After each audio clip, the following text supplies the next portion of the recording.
Kaixo, martxoaren 8 inguruan hemen elkartu gara hainbat herriko emakume. Berez, bilerak emakumeen artean pare bat edo 3 hilabete aurretik hasi ginean.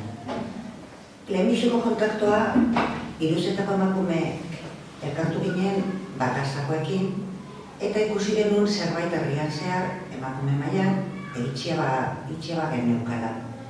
Orduan, hasi ginen bilerak zabalagoak egiten, eta horrekin batera, martxoaren 8 ere gerturatzen ikusi genuen.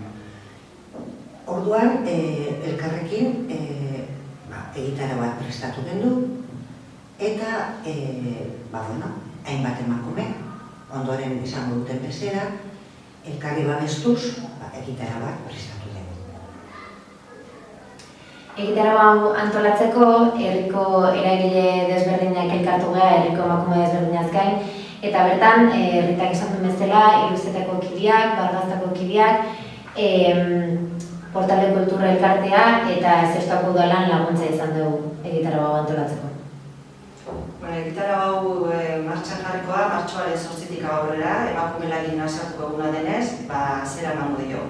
Udalan partez eta talde guztien partez, gonbida opena egiten dizugu, zestoak guztioi, gazte du adine guztietako emakume guztioi parte hartzea, animau zaitezte eta bertaratu zaitezte.